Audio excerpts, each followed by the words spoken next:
I'm crushing my internet connection right now, which is a crappy one anyways. All right, go ahead. Yeah. Everybody, turn on your video. Let's just. All right. All right. Good afternoon, everybody. Thank you so much for joining for Central Mafia partner-led session. I'm Juan Mac. I'm the one who sends you all those emails all the time. Sean is usually my co-host. He'll probably show up. He knew I was here, and he's like, I don't need to Yes. bother showing up. Yeah, we've been texting. I don't know. He probably forgot. But we're very excited for today's session. Before we move forward, I want to highlight all of our members of the Partner Advisory Council. This is a partner-led session. So the intent is to grow the community, create some interactions, teach about things that are happening, best practices, and you create that collaboration and all that. Those ideas, all that comes from this council. So thank you guys. They're on the call. If you see them, and what I'm going to do is we will love to connect with all of you. So on the chat, I'm gonna drop. There you go. All of our LinkedIn profile links. So please go in there, connect. That's another way of knowing what's happening. And then also when we get to all the future events, we can see each other and tag each other and create that community. This session will be recorded. It is recorded, and when we're done, it's going to be posted on our YouTube. So we have our YouTube channel. So if you can review any of the previous sessions, and also if you want to stay up to date with everything that is happening, we do have the Slack channel. So join the Slack channel. In there again, you'll find all the updates from this group. All the upcoming events, webinars, and if you have any questions for the group, just feel free to go in there and just post it, and anybody can just go ahead and answer your questions, because we all have questions. And by the way, I posted one in today, so go back and review that, because I'm scratching my head over here on something regarding agreements and configuration. So that's a shameless plug there for me. Upcoming events. Today we're having our webinar, but next week it's open mic, and we have the user group coming up. So if you have any questions and never been to the user group, and you want to know what's happening, what we're planning with the ConnectWise team, or if you have any questions, anything that you want to talk about, just join the open mic. It's open conversations. We're just gonna basically hang out for a whole hour in there. And we just have fun. Next month is the user group. It will be over in Chicago. And if you have not registered, I'm just going to bombard you with links today. I got them all queued up in here. Boom. There it is. If you have not registered, there is the link to register for the user group. So right before this meeting, we met with the ConnectWise team, and we have a great agenda plan, a lot of activities, and I have more details for that. So then after that, we're going to have an open mic. And just what we do is just a recap of the user group. Last time when we had the user group, we had that open mic, and it was basically to get feedback from everybody. And those are the things that we use to enhance then the following user group, and just try to make it better and create more engagement again from everybody. And then in October, just mark your calendars.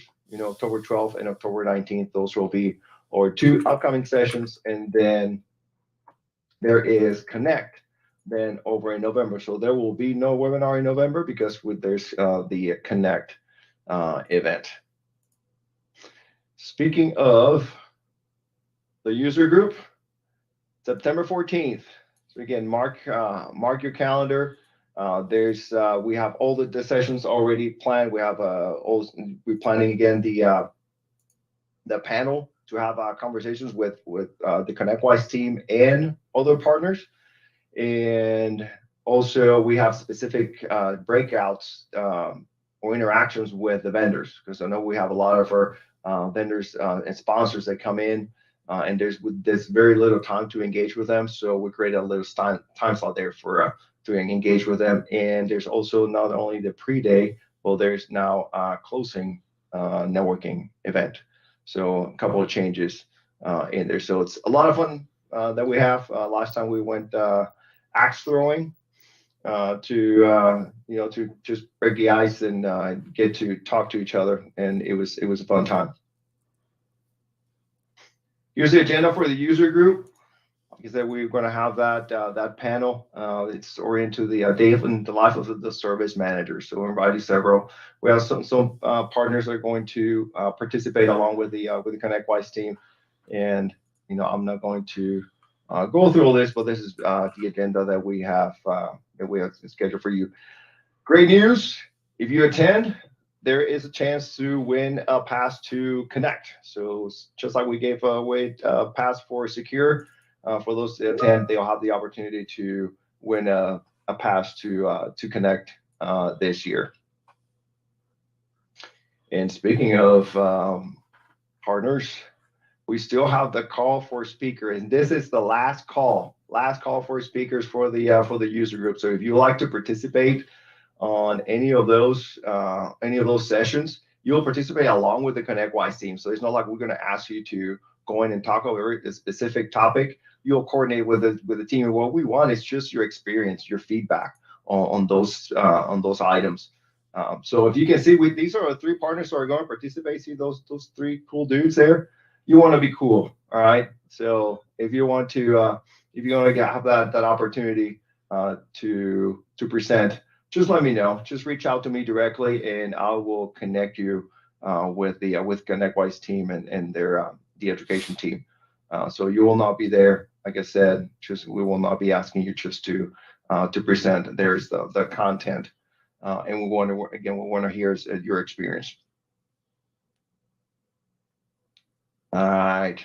Before we get started, if you have any questions, you can use the chat to participate or ask any questions. The advisory council is here. Trevor, Larry's here. I'm here. So you guys can just monitor that. I'll also keep an eye on it. If there's any questions in there, you can post them in there, and we'll interrupt. Or hey, open mic. Okay, just open your mic and then just ask any questions to Adam.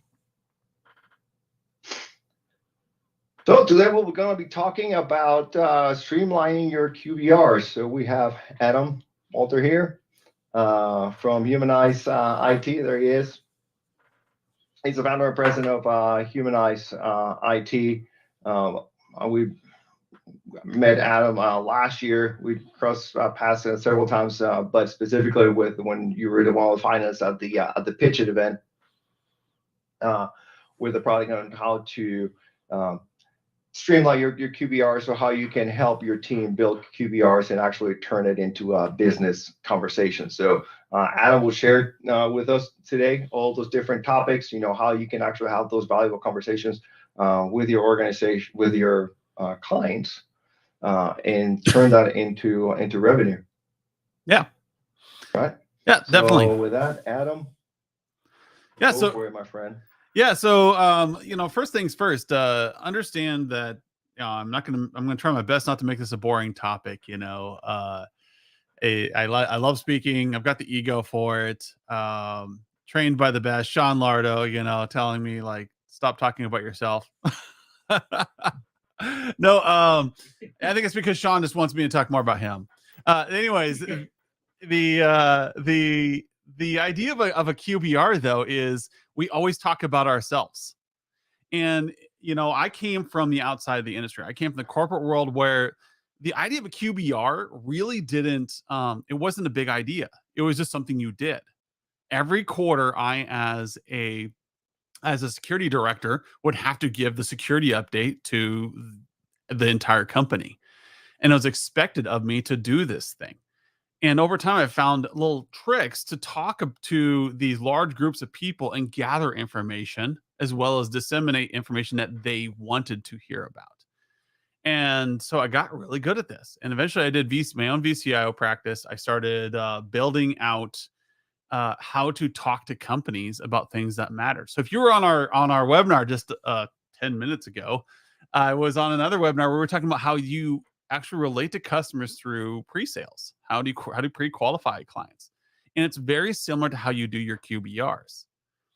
And so the first question you got to ask yourself is, if you were to go on a date with somebody and they just talked about themselves the whole time, would there be a second date? And so that is the question that you need to ask yourself. If you walk into a QBR and you just talk about things that you're doing, is there going to be a second conversation with that client? No. What's this? I'm getting that's Yeah. your quiz. Yeah. It just it says I have not logged into Prolly. All right. So anyways, that's the point I try to make to people. Everything you do with our platform. So any of you guys who are humanized customers out there, you see that you can do all this with a number 2 pencil and a chief notebook, a big chief notebook, because the whole idea is you're learning about the client. A QBR isn't there for you to talk about your tickets and what you've accomplished so much as it's there to talk about what does your client need. And there is a little bit of toxicity in the MSP world that I discovered, because I was coming in as a VCIO and I would sit down at these QBRs with these people, with these MSPs, and they would just talk about Azure. They would talk about all the things that they did, how many tickets they closed, and trying desperately to show value. And it's like that significant other on the date who's trying to show that they're this awesome person. Look at all the things I've done for you. I did the trash. I took you to the movies. And you talk about things like, why is that relationship going south?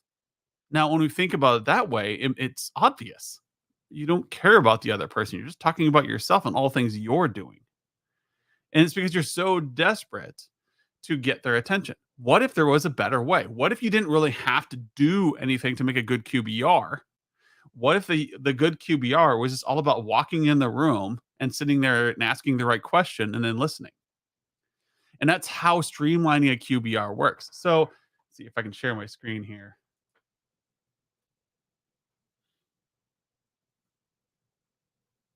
The problem with different streaming platforms is that everybody's got a different spot. So last week on a whim, I decided I was going to build a QBR handout. Anybody wants a copy of this, just email me. I'll send it to you. I built it in Canva. And I wanted to show that this is really all you need. Can everybody see this, or am I not sharing my screen? Yep, we can see it. All right. So what you're seeing here is just a simple QBR. This is a 1-hour QBR that will do everything you want it to. If you walk in with this piece of paper and ran through this, you'd be done. So starting off with, hey, talk about a great segue.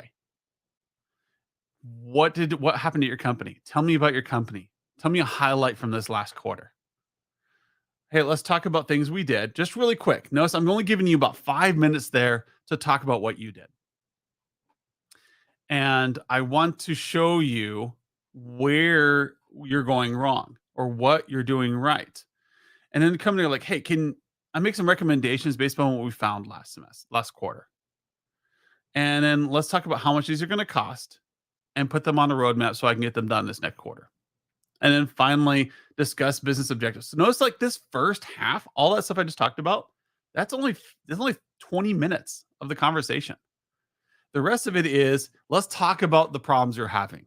Tell me about what's going on in your company right now, and let's spend time discussing this. So those of you who are Traction fans, this should look extremely familiar. This should look super familiar, people. And it's because it's done right. And if you spend the bulk of the conversation talking about what the client is doing and you time box all that stuff that you feel like is really important, you're going to win. You are going to discover projects you did not know existed. And that's important because now that you have, let me switch this over here. Now that you have talked about what the client cares about, you can now use that engineer brain you have to solve the problems that they have. I think it was at IT Nation last year. They challenged me with, you have 10,000 solutions as an MSP. How are you getting those in front of the client? It was a clever question, but it was the wrong question. The right question is of the 10,000 solutions in your head, which ones are you going to put in front of your client? Not everybody needs a SAN. Not everybody needs a wireless heat map. Not everybody needs to be migrated out to the cloud. So how do you discover what they need? And that is the question that you got to figure out. And you cannot figure that out without asking the right questions. So when you want to streamline a QBR, the whole thing is, how are you going to create a situation where you can listen more? And if you do that, you're going to end up with a really great product at the end of the day. And that's without, I don't know why this is taking forever to, there we go. And then that is without you going in and spending 30 hours building a PowerPoint presentation, then tweaking it and having this slide deck that you're going to run through with them. Stop using PowerPoint is my first tip of the day. Stop it. PowerPoint is a one-way conversation meant for broad audiences. You're meant to walk in with a PowerPoint, show slides. Those slides are not dynamic for a reason. You can't take notes there. Well, you can, that little notes field at the bottom, but your clients can't see that. Walk in with the assumption that you're going to write down and take notes in this conversation. That is your first thing. Stop wasting time on slide decks. I've watched so many engineers with great intentions walk in with a PowerPoint they spent 8 hours on, trying to sell this list of projects using every sales technique they can from every video they have watched, when all they need to do is walk in with a blank piece of paper and a pencil. And I've done this technique with when I got assigned voluntold to be a part of a nonprofit board. I became the president by default. I'm like, crap. And so I started using these basic techniques I took from running QBRs in there. And I took their 4-hour board meetings and I turned them into 90 minutes. And I took 90 minutes and I turned it into 120 because we needed a little extra time. But people are like, holy crap, this is awesome. We got so much done. Why did we get so much done? Because I spent time listening. So I see, did you start that first poll there, Juan? Yes. Yeah, I did. Can I see the results? So I put in the view results, but 87% they are doing QBRs. Okay. So I was going to have another one. Can, your QBR prep time, does it take like 6 hours? Does it take 2 hours? You just walk in the door. I should have created a poll for that one, but I didn't. I'm sorry. I can do one on do one on the fly. Like, I want to know how much time does it take people to go on a QBR? Because usually it's around 6 hours. I've heard people be able to prep for a QBR in as little as an hour. And what if your QBR prep time could be cut down to 10 minutes? Like, what would that be? What is that worth to your company? And that's the question I started asking myself, is that when I was doing slideshows at the corporate level, I mean, seriously, 2 days of time on no slides, man. it was not even a question, because I had to go into the ERP solution and they wanted these specific tables and they wanted to do these specific things. And then they wanted us to fill out, we had to have at least 15 slides. And like, it was just annoying. So yeah, 1, 2, 4, 6, like, yeah. Maybe I seeded the audience with the answer there, but yeah, 6 hours is about the time that it takes. 4 to 6 hours. On average, I've been doing QBRs for the last 10 years. I was an engineer. I grew up bachelor of science, computer science, came in, I was a Nexus core admin. I worked for very large corporations doing their data center design and support. So about as nerdy as you get from an engineering standpoint. So CISSP, I was a director of security for critical infrastructure. So I rose through the ranks slowly in the corporate world. And QBRs are a pain. However, what I discovered was my best QBRs took me no time. So this agenda that I'm showing you here, if you gave me one of your clients and I walked in today, the only thing I couldn't do with them, point blank, would be talking about your previous quarter's stuff, but I could wing it. I only need 5 minutes. Hey, what did you guys get done last quarter? And out you go. If I put on my engineering hat, I'm going to talk about a lot of really nerdy things my client doesn't care about for about a half an hour. And then I'm going to spend 20 minutes talking about the nerdy things I'm going to do for them. And I'm going to spend 10 minutes wrapping it up with a Q&A because that's just good showmanship. And so I can do this. This is the only part that I really care about. This 30 to 50 minutes right here. There's where I'm going to make you $10,000 to $20,000. And I say that because of the hundreds of MSPs who use our product, when they come back to me, they say your product is cool, but what changed was the fact that I'm asking questions in meetings now, and I immediately make additional revenue because I have projects on the table my client didn't understand. They weren't in context. The client doesn't want a new firewall. They want a faster way to stream sales meetings. They don't want their Office 365. They want a way to work from home. I'm selling the same thing in both situations, but with a different context. So when I come into a QBR, point blank, not knowing your MSP at all, I'm going to spend all my time. If I could spend 40 minutes in this, I will. If I can squeeze down this first part. But the problem is you guys spend your 2 to 3 hours going through ConnectWise, tracking your projects, figuring out what happened, creating great KPIs based upon tickets and warranties and talking about that stuff, when you could just immediately just pull that out and say, look, this is my general last 5 minutes. And what we're going to do is we're going to talk about what matters to the customer, because now your customer feels heard. You're talking to them about who they are. And then your engineering brain cannot help it. And if you're married, your wife has yelled at you or your husband has yelled at you for this, stop solving the problem and just listen to me. You will immediately try to solve these problems. No one gets, if you're in the room with an engineer, our brain does not turn off on how to solve the problem. But we need to know about it first. We need to know about it in context first.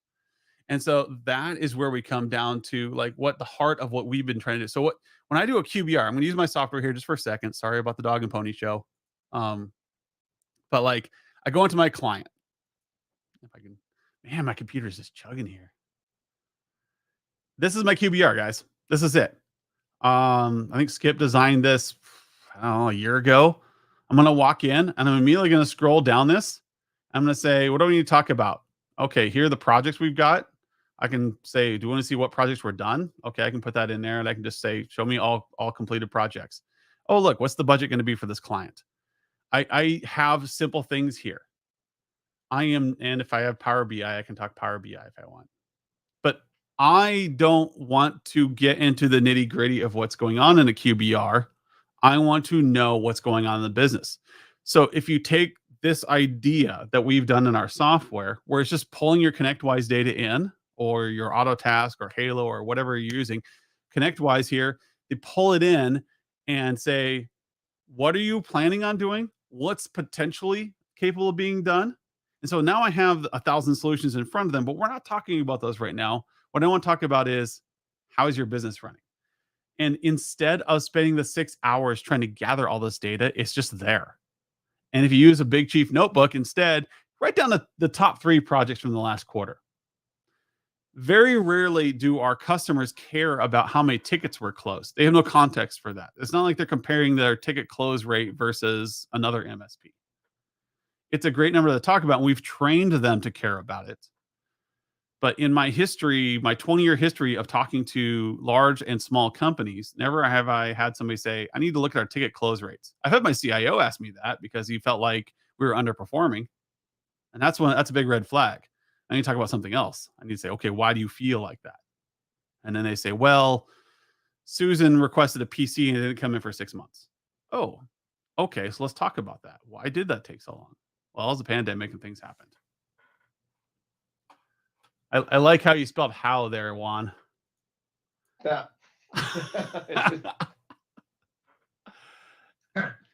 my fast typing. You know, I'm looking at here like not a single person has made a comment about Juan's hoe. Try to behave, one. So what I'm pointing out here is that yes, we have a good product. Yes, our product will streamline this for you. These are just it's kind of like bright gauges. It's just templates. You're going to build out what you need and then say what kind of conversations you want to have. That's the goal of our product. But what I want to showcase here is that there's nothing complicated here. This is just like, hey, you want to talk about budgeting? Just have a few quick budgeting conversations. Oops, man, must have been cached. Have a few quick budgeting conversations. Have these templates sitting out there ready to go so that you can say, okay, this is a larger client of mine. This is a class A. I'm getting $30,000 to $50,000 a month from them. And I want to talk to them about what their budget looks like for the next year. That's a fairly hard thing to come up with. And that's a worthwhile thing to dive into. But guess what? You can't budget out for a client until after you talk to them. So when you do a contextual QBR focused on budget, you are now going to ask specific questions to your client. Hey, what's your biggest sources of revenue and what are your biggest risks? Those two questions will fuel an entire budgetary QBR. You don't need to prep anything else. You need to ask those two questions and sit back and listen. And then you're going to go back to your desk and talk and work through what does your budget look like. If you have a budgeting tool, like, I don't know, you got a cool spreadsheet built up, you've got some kind of ERP you're using with your clients, pull it up with them and talk to them about their budget. What does this look like? What does it look like over 3 years? How do you get this going with them? And so they can say, that is too much, or that's not enough. We've got more room in our budget. Let's try to squeeze in some more. That'd be a great thing to hear from a client. These are things that we want to do. And this is how the conversation should be focused. If you get out of a QBR without any action items, without any new projects, your QBR failed. Even if that project that you sold isn't going to happen until the end of 2024 because of budgetary concerns or because there's no change window available, that's okay. You should still walk out of a QBR with an action plan that relied upon input from the client. Otherwise, it wasn't a meeting. It wasn't a QBR. It was a presentation. You might as well just send a webinar, record it, and send it to them. You want this relation to happen, this conversation. And that's why streamlining your QBRs works. If you walk in there with 6 hours of prep work, how much room have you left for the client to have a conversation? How much room are you leaving for the client? And that's what you need to walk away. That's my tip number 2. If you are prepping for 6 hours and pulling all this data in, how are you leaving time for your customer? What are they supposed to talk about? Or are you trying your entire time in a QBR to convince them? The whole point of a QBR in the corporate world, this is where this comes from. The whole point of a QBR in a corporate world was that these large organizations, the CEO would make an edict. They say, okay, leadership board, we're going to grow our company by 20% this year through pushing this particular product. And then the edict would go out to the entire company. This is the vision setting. It's been done. This is the next 3-year plans or next year plan. The scope would be set. Then it would be up to the VPs and the directors to come back and report on how things were going. And so the VPs and the directors are going to meet like weekly and monthly. But what about the rest of the business? How do we talk to them? Like, well, the IT department has their goals. The accounting department has their goals. The sales department has their goals. When do they feed back up into the rest of the organization? And that happened on a quarterly basis. And so we fed back and showed the other departments how we were accomplishing this 20% growth goal that was set by the CEO once a quarter. And then the small business world heard about this. This is a great idea. And then vendors are like, hey, we should do a quarterly business review with our clients. And it turned from how are we helping the business grow to how do I prove my worth? That's what the shift happened. QBRs aren't proving your worth. QBRs are showing them how you're helping the business grow. So you got to have that context in there. So budgets are great. Uh, you know, metrics are great, KPIs are great, but you can overwhelm your clients with KPIs. You can work your butt off building great KPIs for your client that show that you are valuable, all the while burying your ability to move forward. So the one thing that a lot of people skip over when they look at my page here, and this is what you need to put at the top of your pencil on the notebook, is what is the business goal? You've got 10,000 solutions. Of this list of projects on my roadmap here, which one of these is going to help them increase sales by 20%? That's how my clients are making $10,000 in a QBR. So instead of going with the high priority, I need to swap out this PC because it's out of warranty, they're skipping down and saying, oh, instead of swapping out that PC, what if I upgraded their VPN? Much easier sell because now I'm helping them with their goal. What if that PC or that laptop happened to be their chief sales guy's laptop? Okay, now you can push the laptop. Now you can push, hey, we need to order like 30 more tough books so we can be on the construction sites that are going to survive that environment. And you can be selling on site. That's how you streamline a QBR.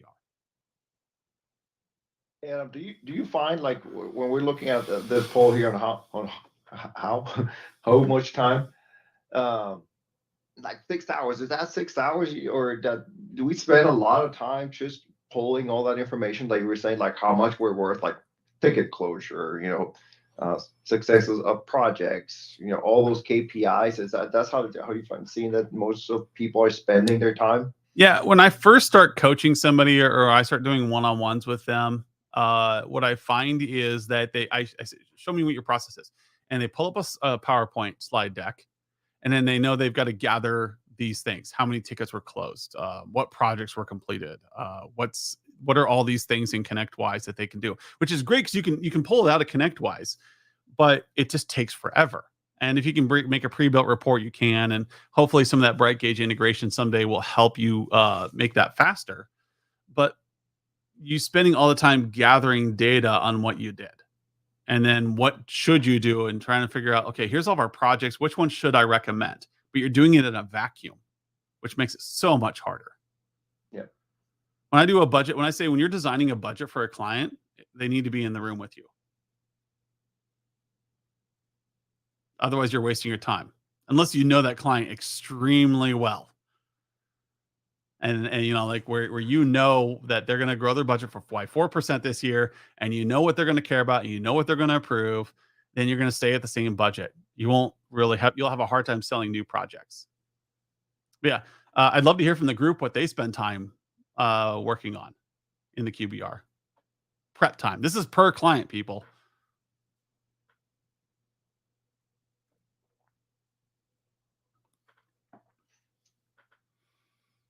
I think I lost everybody, Juan. I was because I used to do QBRs back in, and I absolutely hated them. And that's exactly what I did. I show up with, instead of PowerPoints, it was just a stack of papers. Yep. And it's like, here are all your tickets. The three-ring binder. Yeah, well, and then here's all these reports that you don't know what they mean and you don't care about, really. These are the things that you're paying us for. Yeah, you're like, I don't know what the hell happened in there. You just go back to your car and then drive to a bar. Maybe that's just me, but I hate to say it, but I love QBRs. I love doing them with clients. I built I built my entire business model back in 2017. I was tired of, in the corporate world. I got so burned out of doing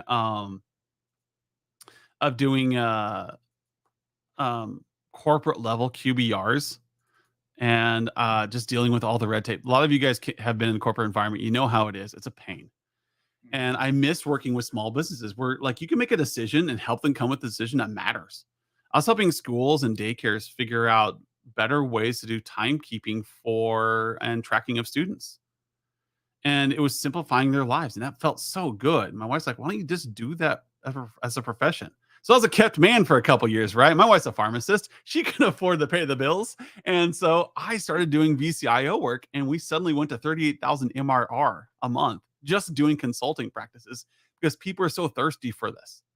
Independent advice on how to run schools, districts, and businesses. Where I was just giving these contracts $9,000 a month to MSPs.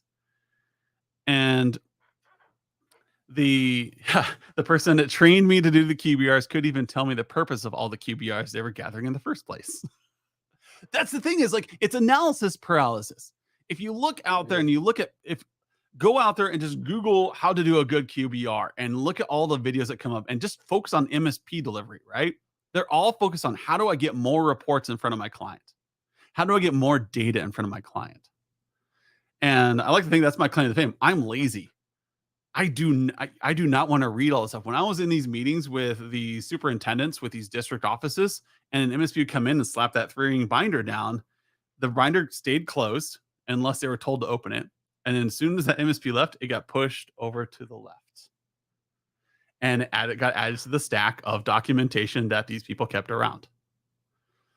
And if you walk in, ask it in next QBR with a client. Hey, by the way, somebody told me I should ask you, what's your biggest sources of revenue and what are your biggest risks in the company right now? Just so we can work within context. And just sit back and watch. And then you'll notice a miracle happens. Your clients actually look you in the eye. They look over and they sit up. And then all of a sudden, like, you know what? I actually don't know the answer to that. Let me bring Bob in. He'll know the answer. Who's Bob? The CFO. And let me bring in Alice. Alice, can you just tell us what are our biggest risks or what are our biggest sources of revenue? Alice stops by, pops her head and goes, who are you talking to? And all of a sudden you are engaged. You're talking about things that they care about. And all you have to do is listen, because you've got solutions in your head. Like, I talked to a school one day, I was just in passing, and it happened to be the principal. I said, what's going on with the school right now? He goes, oh my gosh, we're falling behind public schools because we can't do Chromebooks. I said, why aren't you doing Chromebooks? Well, we got this donation of iPads 2 years ago, and we spent all of our time updating them in this little lab, but it takes forever to update them. I'm like, why? He goes, I have no idea. Well, you want me to make some phone calls? So I made some phone calls for him. Turned out, for this school of 160 students and another 60 teachers, they had 3 access points. And their internet connection, they just doubled the internet to, went from 10 megs to 20 megs. And they couldn't figure out why they were dropping during testing cycles all the time, their online tests. They could not fathom why it took forever to update Chromebooks. And so they wouldn't upgrade it from their iPads to the Chromebook plan because none of the teachers trusted the technology. I brought in one MSP just to figure it out. And they're like, why have they never done a site survey? And if you've ever been inside a church or a school, those things are like Frankensteins when it comes to like where wireless can get to. An MSP can solve that simply if they know that it's a problem. But they were on a break-fix contract, so the tech would come in, fix a PC, and leave. Once we figured out the wireless problem with them, once we figured out like the internet problem with them, because they could have fiber to the curb for cheaper than they were paying for 20 megs. Got that solved for them. Now they're one of the premier schools for technology. They're using VR headsets in their rooms. They're using multiple forms of smart boards and Chromebooks, and that MSP is making a mint, and everybody's happy about it for the cost of 1 FTE. They went from $1,500 to $9,000 a month because we asked the right questions. That's what a QBR is for. If you ask the right questions and solve the right problems, your client will find the money for the solution you have. Sorry, that was a meandering answer. I love this topic. This is one of my favorite topics. If I could change one thing in the MSP industry today, it would be how to have healthy QBRs. And the reason why I call it streamlining them is because they shouldn't take long to prep for. They should be simple.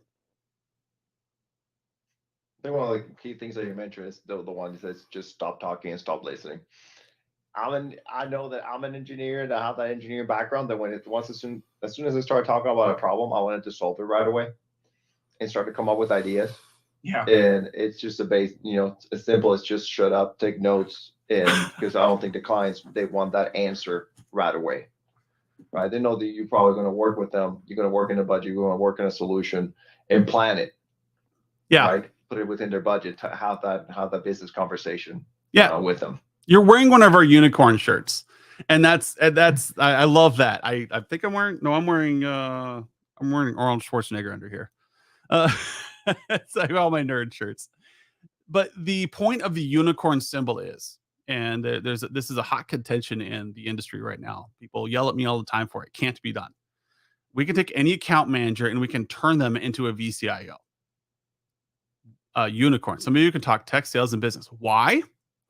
Not because I'm going to magically teach them how to be an engineer. I'm not magically teaching them how to be a salesperson. I'm saying ask better questions. And then wherever you have your gaps, so like if you're not an engineer, if you're a dental assistant who decided to become an account manager for an MSP, you know nothing about technology. You just got a nice smile. So you walk in there and you say, what are your biggest sources of revenue? What are your biggest risks? And let's talk it through and let them take notes. They come back and guess what you have in an MSP? You've got a team of engineers and you got a team of salespeople right there. And you just got all the business knowledge from your client. You just covered the trifecta for a VCIO. Sales, business, engineering.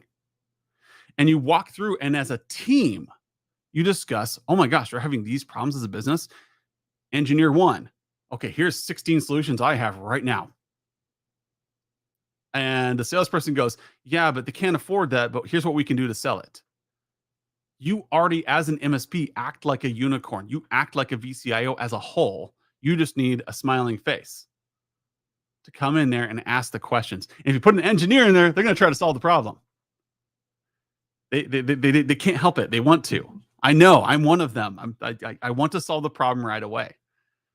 Instead, if you ask a question and you're quiet and you listen and you organize this, if you look, over on my side here, if you organize that in a way that makes sense and prioritize projects based upon what they're trying to accomplish as a company. Now, sometimes things need to jump up. Hey, if you don't replace this device, your entire internet's going to shut down in 3 months.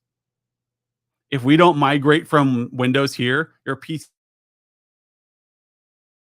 be out of compliance. You need to do that or you're going to lose your license. These are things that need to jump queue, but then you're talking about risk mitigation. If you want to talk about revenue generation, you need to know what they're doing to generate revenue.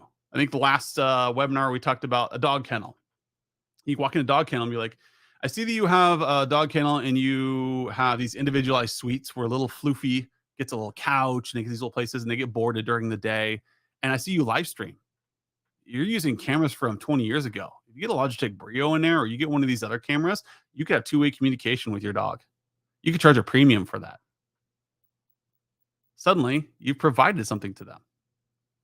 They want your services now. That's a business review. What can technology do to help the business other than just keep the lights on? What can you solve for your clients that will generate revenue for them? Your product, if it can generate revenue for your client, will sell every single time. I promise you.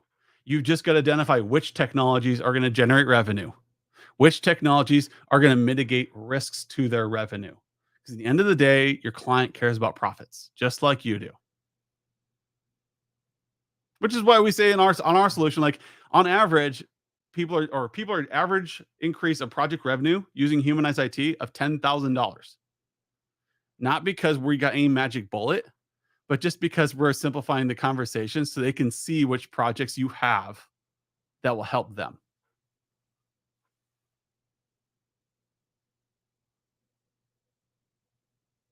Final thoughts, everyone. I know we're coming up on time here. Questions. Yeah. Do the opposite of what I'm doing in this webinar. Don't spend all the time talking, Tell me about yourself, Juan. How about this? How do you decide what not to present? How do I decide what not to present? Anything anything operational. Okay. Just leave it at that. That's my generalized answer to that question.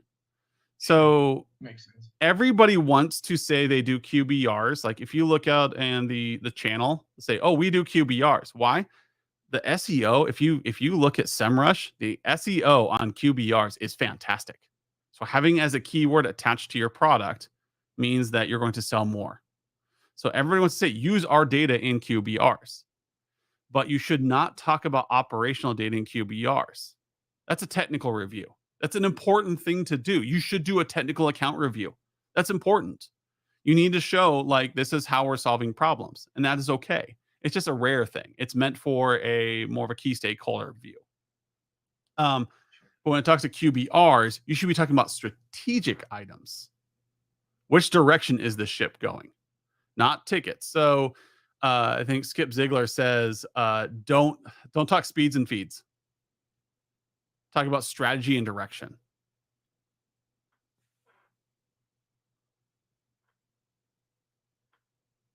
Opportunities in ConnectWise, good to talk about. Tickets, bad. Throughput and bandwidth, bad. Humber sticks of RAM in the server today, bad. Upgrading the server so they can handle more clients, good. I had a client one time, I wasn't a client, that was where I was employed. They had a SQL server, and it would take about 12 to 18 hours to run a query. It was just massive data sets for banks. And I figured out in that day, it was back when VMware 4 just came out. I built it as a VM cluster and put SQL on it. All of a sudden, they could log in and they could start their query on the server running on the Xeon processors, and it would take about 2 hours. Now, the beauty of running it on the VMware cluster via a VM was I had the Windows Windows 7 VM set up there. Shh, don't tell Microsoft. Up there, and they could log in. They could start their query. They could run it on the SQL cluster. They could go home and have dinner with their families. That was the biggest thing. And they were able to process clients in 2 hours rather than 12 to 18. So they got 2 major benefits from that. I improved the business and made them more money by making a simple change that none of them could ever have guessed would have worked. It was just me and a buddy of mine sitting over a beer going, why aren't you doing things on a VM? He's like, what's a VM? A long time ago. So these are things that you can do. You can be creative. I helped Photo Studio figure out how to sell photos on site. So they could sell right there. As soon as your kid took a picture of themselves in the little pink tutu at Dance Studio, you could buy on site. We were the first photo studio to do that in North America, as far as I'm aware. This was a very long time ago. And just because we figured out how to buy cheap Optiplex PCs, bring them on site, and hook them up to an ad hoc server that was then hooked up to the camera. That's something a technology person can do. And there are a million things like this we can do if we listen to business problems. Streamlining your QBRs isn't about data. It's about using less data and putting and asking the right questions to your clients. If you're spending 6 hours on your QBR, you're probably wasting your time and your clients. Try to build a QBR in 5 minutes. See what you come up with. Or just buy our software. There you go. Shameless plug. You have to. Hey, I got your logo, buddy. We're good. The new unicorn comes out at ConnectWise this fall. So look for our new t-shirts. You'll see a brand new unicorn at our booth.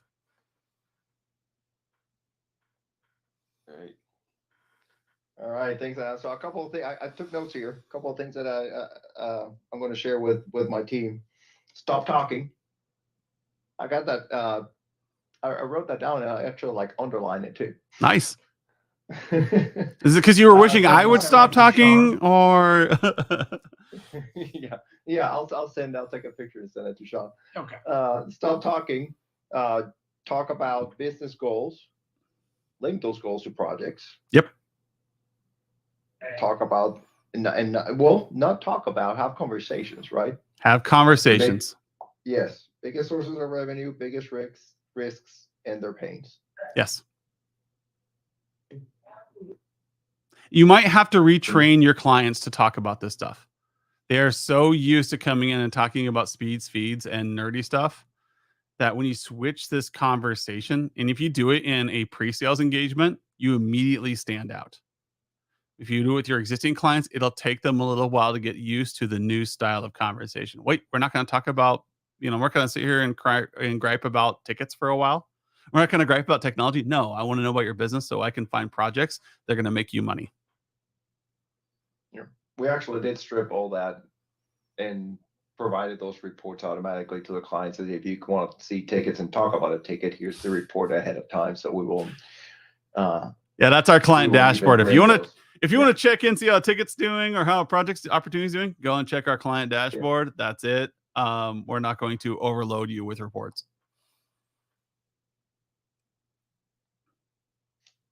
Yeah, we did do that. I appreciate the time today, Juan. I'm always up for talking to the group. All right. Well, thank you, everybody. Thanks, Adam. Now you are officially part of the Central Mafia. So welcome to the circle of trust. Oh, thank you.